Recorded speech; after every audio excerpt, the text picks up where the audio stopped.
Un tema muy interesante. Por supuesto, vamos a continuar predicando sobre la carta que el apóstol Pablo le envía a Tito. Pero el tema que el Señor me ha dado es ¿salvos de qué? ¿Salvos de qué? Todos ustedes creo que recibieron, los mujeres le dieron un papelito, un bosquejo.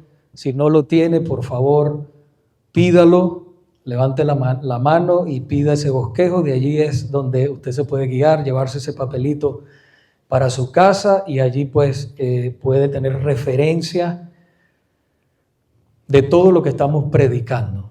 Amén. Vamos a orar para poner esta palabra en las manos del Señor. Señor, esta es tu palabra. Venimos delante de ti, Señor, sedientos de conocerte, de crecer más en el conocimiento tuyo. Señor amado, que seas tú trayendo tu palabra, preparando corazones, preparando la tierra de cada uno de nosotros, Señor, para que tú siembres tu semilla y tú hagas efecto, que tú salves, cambies, libertes en el poderoso nombre de Jesucristo.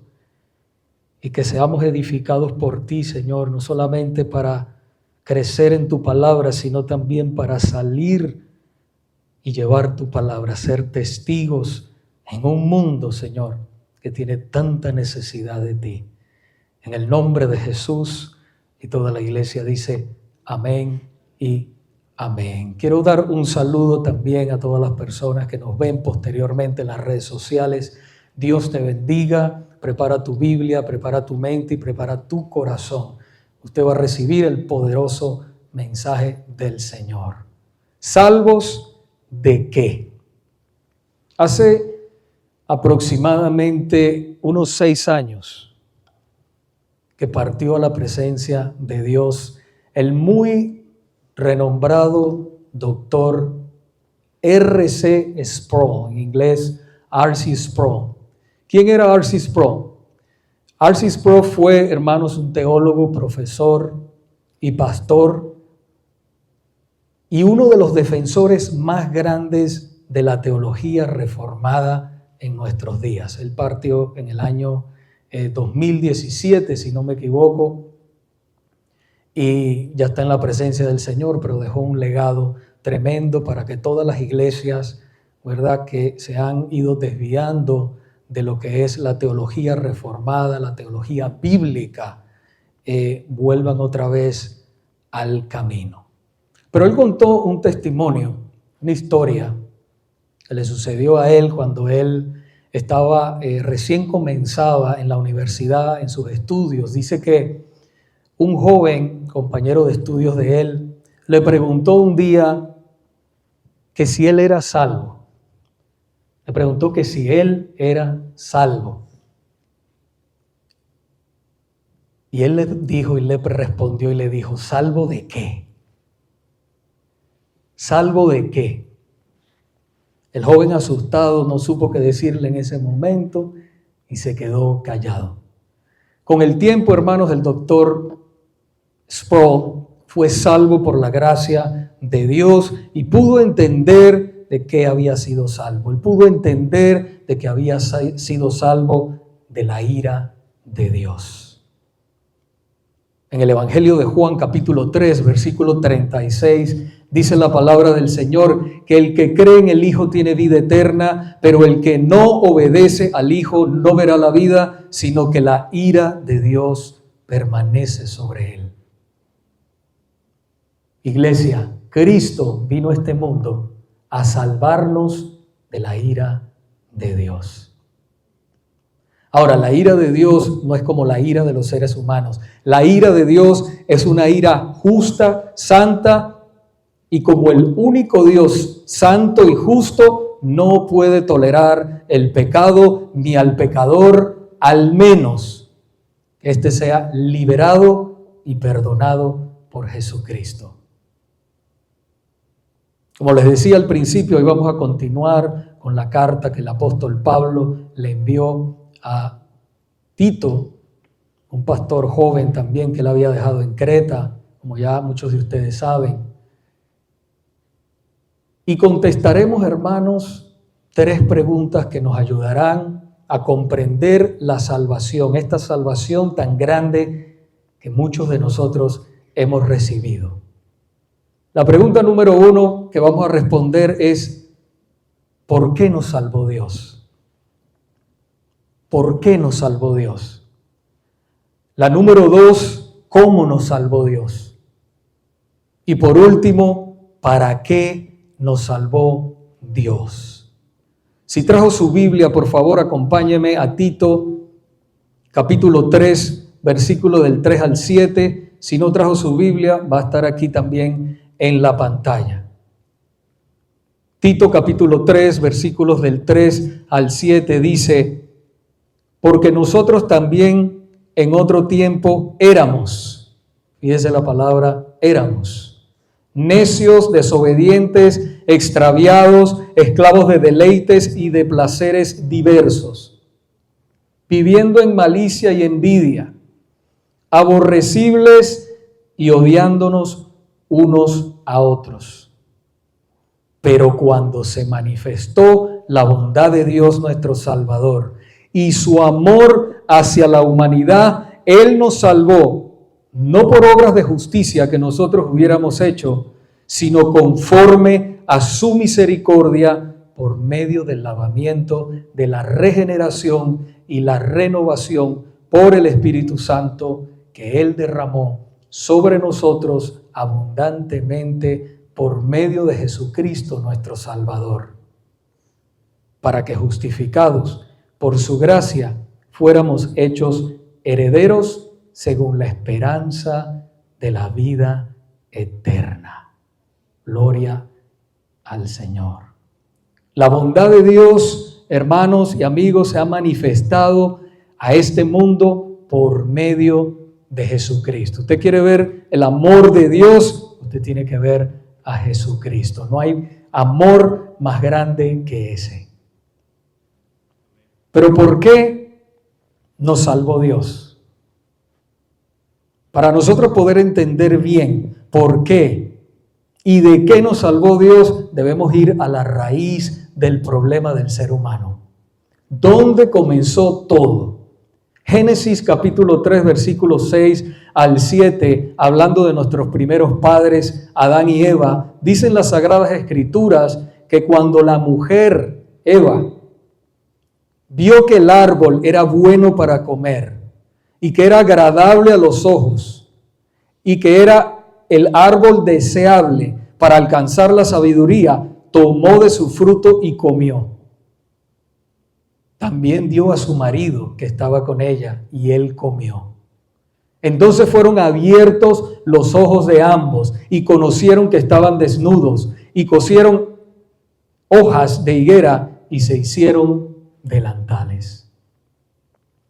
Iglesia, a pesar de que Dios creó al hombre recto y perfecto, le dio una ley justa que hubiera sido para vida si no la hubiese quebrantado. El hombre no la obedeció por mucho tiempo. Así que Satanás, usando de su astucia para engañar a Eva y luego a través de Eva seduciendo a Adán, su marido, quien deliberadamente violó la ley de Dios bajo la cual habían sido creados, y también violó el mandato que les había dado de no comer del fruto prohibido. Así que por este pecado, nuestros primeros padres cayeron de su rectitud original y de la comunión con Dios. Y nos metieron, hermanos, en esta tragedia de enfermedad, muerte y violencia en la que vivimos. Y usted se preguntará, ¿y qué culpa tengo yo de eso? Siendo ellos la raíz de la raza humana, y estando por designio de Dios como representantes de toda la humanidad, la culpa de pecado de ellos fue transferida y la naturaleza corrompida transmitida a toda la raza humana. Por eso es que todos nacemos en pecado y por naturaleza somos objetos de la ira de Dios, siervos del pecado, sujetos a la muerte y a todas las demás desgracias espirituales, temporales y eternas, a no ser que Jesucristo nos libere. La palabra de Dios dice en Efesios capítulo 2, versículo 1, y Él les dio vida a ustedes que estaban muertos en sus delitos y pecados. Por causa de ese pecado todos estamos muertos en delitos y pecados, a no ser que Jesucristo nos resucite, nos libere. Usted es un muerto, usted le habla a un muerto y ¿qué pasa con un muerto? No se mueve, no dice nada, ¿verdad? Dios tiene que infundir vida. Y eso es lo que ha hecho con muchos de nosotros que hemos sido salvos por la gracia de Dios. Así que por esta condición original es que estamos completamente indispuestos, incapacitados y opuestos a todo bien y enteramente inclinados a todo mal, al menos que el Señor Jesús nos libere. Hablando de la condición humana, nuestro Señor Jesucristo dijo en el Evangelio de Mateo capítulo 15, versículos 19 y 20, porque del corazón provienen los malos pensamientos, los homicidios, los adulterios, fornicaciones, robos, falsos testimonios y calumnias. Estas cosas son las que contaminan al hombre. Esa es la condición de todo ser humano. Pero hay esperanzas. Escuche bien. Hay esperanzas, porque aunque el hombre le falló a Dios, Dios en su amor inagotable, proveyó un medio para poder salvar y recuperar la relación perdida con Él. Él sabía que ningún ser humano podía buscarlo por sí mismo, ni tampoco satisfacer la demanda de justicia por causa del pecado. Por eso mandó a su Hijo, para que cargara con todas nuestras inmundicias y todas nuestras maldades en una cruz. Y así poder reconciliar con Dios a todos aquellos que se arrepienten de sus pecados y ponen la fe en Jesús para salvación. No todo está perdido.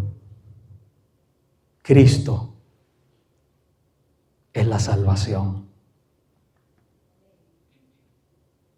Pregunta número 2. ¿Cómo nos salvó Dios?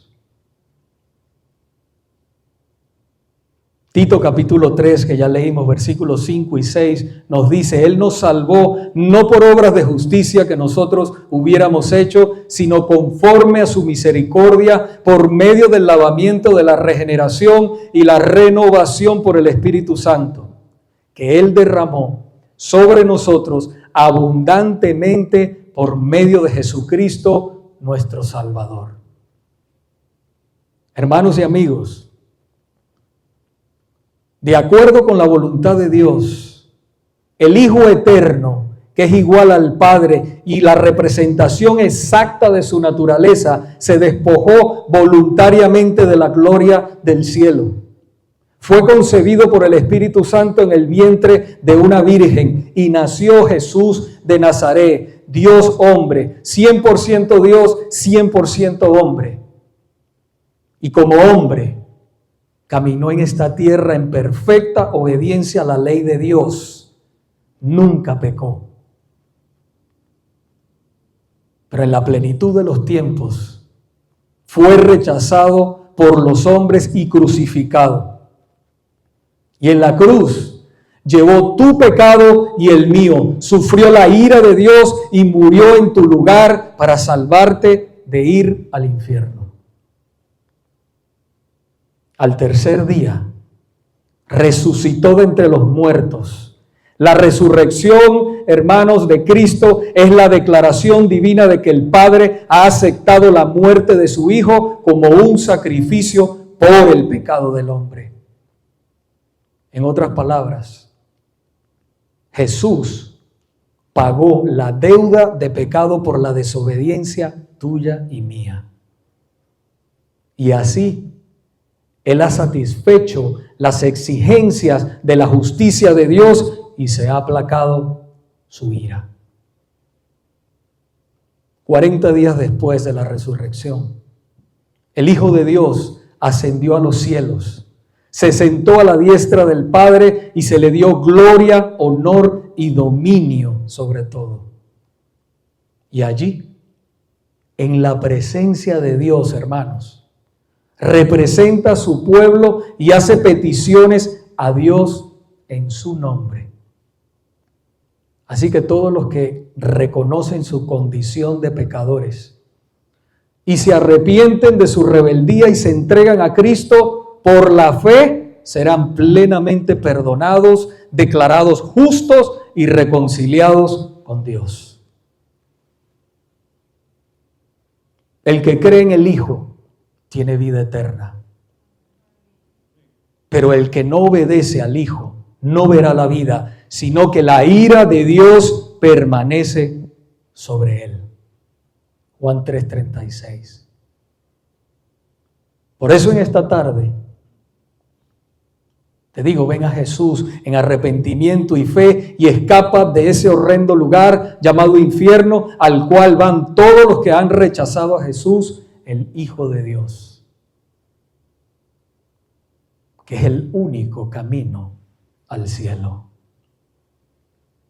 En Juan 14:6 Jesús dijo, yo soy el camino, la verdad y la vida. Nadie va al Padre si no es por mí. Él es el único camino. Pregunta número 3. ¿Para qué nos salvó Dios? ¿Para qué nos salvó Dios? Dios nos salvó para que fuéramos al cielo y viviéramos con Él por la eternidad. Nos salvó para librarnos de ese lugar de tormento. Tito 3:7, que ya leímos, nos dice, para que justificados por su gracia, fuéramos hechos herederos según la esperanza de la vida eterna. Es lamentable, pero muchos que piensan que irán al cielo no van a ir. Casi ninguna persona que nosotros nos encontramos y le preguntamos, ¿usted piensa que va a ir al cielo? Todos te dicen que sí. Especialmente cuando están cerca del lecho de la muerte, ¿verdad? Te dicen que sí. Pero no todos, según dice la palabra de Dios, van a ir al cielo. Muchos cerrarán sus ojos físicos aquí en la tierra, pero los abrirán en un lugar de tormento eterno. ¿Por qué? Porque toda su vida hicieron un Dios, se hicieron un Dios imaginario, un Dios que existe solamente en sus mentes. Y ese Dios les permitía vivir como querían y al final de sus vidas ir al cielo. Pero eso es imposible. Eso no es lo que dice la Biblia, hermanos. En Gálatas capítulo 6, versículo 7, la palabra de Dios dice, no se dejen engañar, Dios no se puede ser burlado, pues todo lo que el hombre siembre, eso también segará.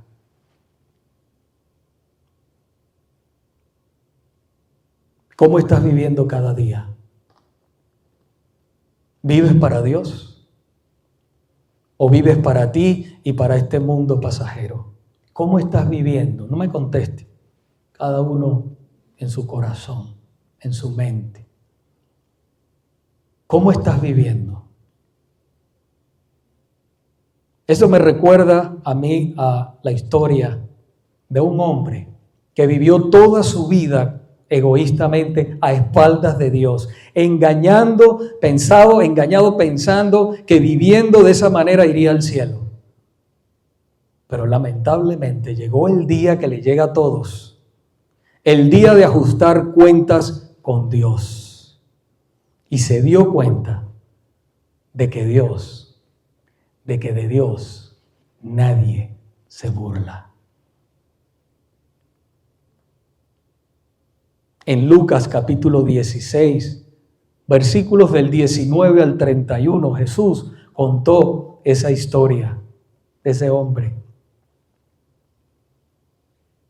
Dice que había un hombre rico que se vestía de gran esplendor en púrpura y lino fino de la más alta calidad y rodeado de lujos, pero que tirado a la puerta de él había un hombre pobre llamado Lázaro, cubiertas sus piernas de llagas.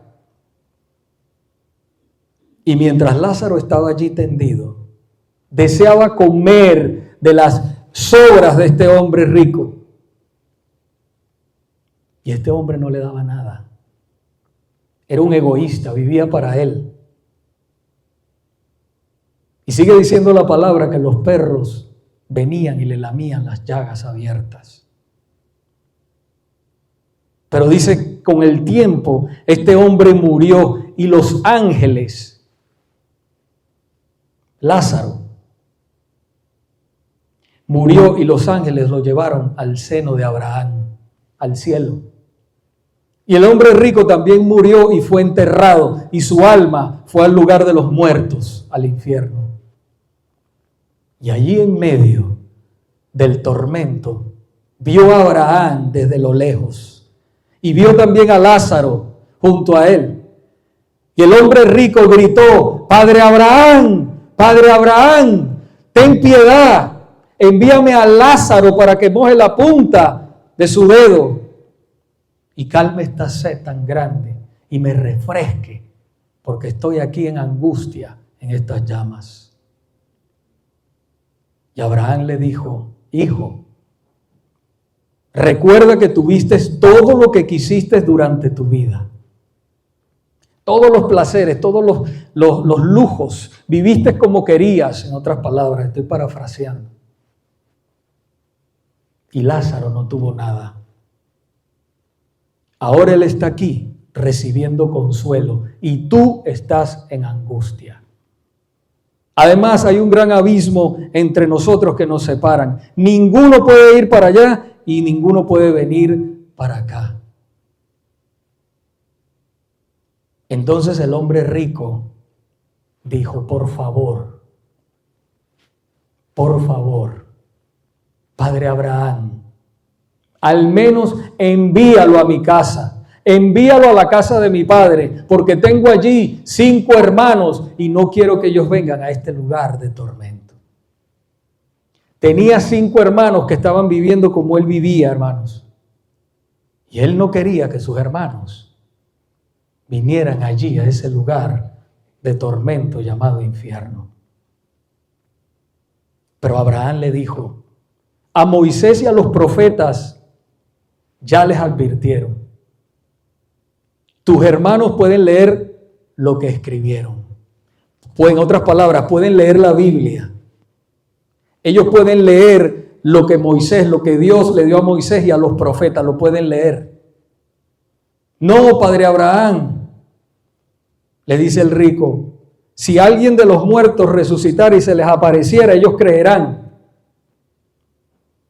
Y Abraham le dijo: ni que alguien resucite de los muertos, ellos van a creer. Si no creen en Moisés y en los profetas, lo que está escrito, no van a creer. Es triste, hermanos, ver a personas que viven como quieren sin pensar en Dios, a espaldas de Dios, sin importarle nada de las cosas de Dios. Que eso nunca te pase a ti. Dios no puede ser burlado. Amigos que me escuchan, que nunca te pase eso a ti que le pasó a este hombre rico, que él vivió toda su vida rechazando a Dios y cuando quiso arrepentirse ya era demasiado tarde. Cuando se cierran los ojos aquí, en esta tierra, si usted no se ha arrepentido de sus pecados y ha puesto la fe en Jesucristo, usted lo va a abrir allá en el infierno. Pero si usted puso su fe en Jesucristo para salvación, usted se arrepintió, vivió para Él, porque no estoy hablando de una sola oración, estoy hablando de una vida realmente entregada a Él, con frutos. Entonces usted va a abrir los ojos en la presencia de Dios. El apóstol Pablo dijo, estar ausentes del cuerpo es estar en la presencia de Dios. Los que somos salvos debemos estar sumamente agradecidos por lo que Jesús hizo por nosotros en esa cruz. Nos libró de ir a ese lugar de condenación. Los que somos salvos debemos vivir en humildad, en santidad, agradándole al Señor en todo. No en perfección, no somos perfectos, hermanos, y el Señor lo sabe, pero Él dice, sean santos porque yo soy santo.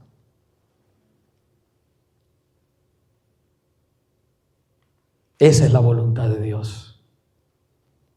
Debemos repetir una y otra vez las palabras del apóstol Pablo en Gálatas capítulo 2, versículo 20. Con Cristo estoy juntamente crucificado. Ya no vivo yo, vive Cristo en mí. Y lo que vivo ahora en esta carne, lo vivo en la fe del Hijo de Dios, el cual me amó y se entregó por mí.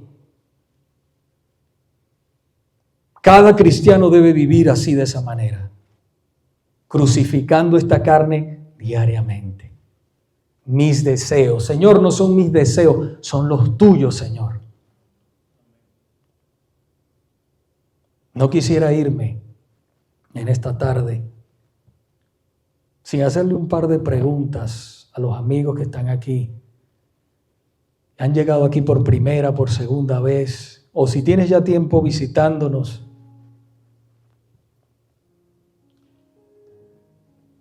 No quisiera irme sin hacerte un par de preguntas. También a las personas que nos ven en las redes sociales. ¿Has reconocido tu condición de pecador? ¿Te has arrepentido de esos pecados? ¿Has puesto la fe en Cristo y solo en Cristo para salvación de tu alma?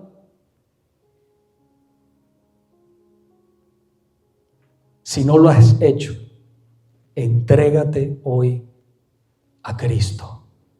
Entrégate hoy a Cristo.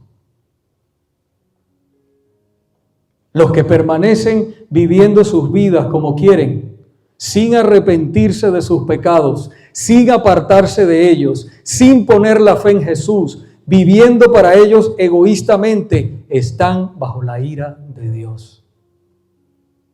Y un día se despertarán en ese lugar de tormento llamado infierno, solo por haber rechazado a Jesús, el Hijo de Dios. Pero mientras hay vida y esperanza, hay esperanza para todo aquel que sinceramente acepta a Jesús como Salvador y vive una vida en obediencia a Él. Hay esperanza para todo aquel que deja esa vida de pecado, esa vida de desgracia, esa vida que le desagrada a Dios y se entrega a Él a vivir sinceramente. Ven a Jesús, allí donde tú estás. Pídele a Jesús que te salve de todo corazón. Pídeselo con todas tus fuerzas allí mismo donde tú estás. Que cambie tu vida, que te haga otra persona completamente, que te salve en el nombre de Jesús. Oremos. Padre, te damos gracias porque tu palabra, Señor, ha sido predicada. Te pedimos, Señor, que tú toques cada corazón y que tu palabra, por favor, no vuelva vacía. Que haga efecto donde tú quieres que haga, Señor.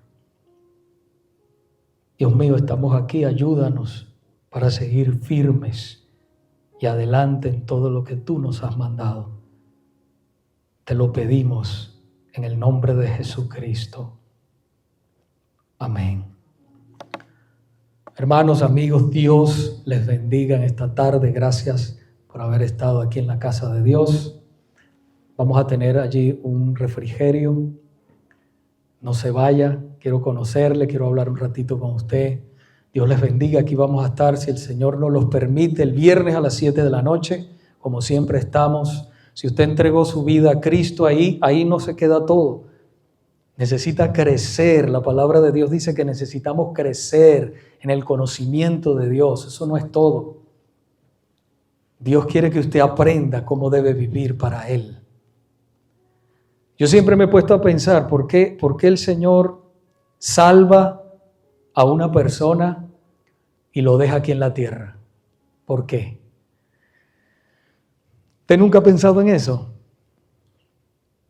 Yo he llegado a la conclusión: si el Señor te salva y te deja aquí en esta tierra, es para que seas un testigo de Él aquí en la tierra.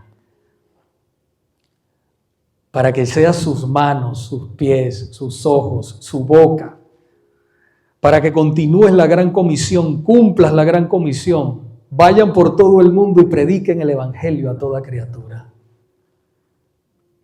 Él no nos ha dejado aquí salvos para que no hagamos nada, sino para que nos movamos en el nombre de Jesucristo. Así que estamos los viernes a las 7 de la noche, también los domingos 1 de la tarde, estudios bíblicos. Así que acérquese, busque información, crezca en el conocimiento del Señor. Dios les bendiga en el nombre del Padre, del Hijo y del Espíritu Santo. Vayan en paz. Bendiciones.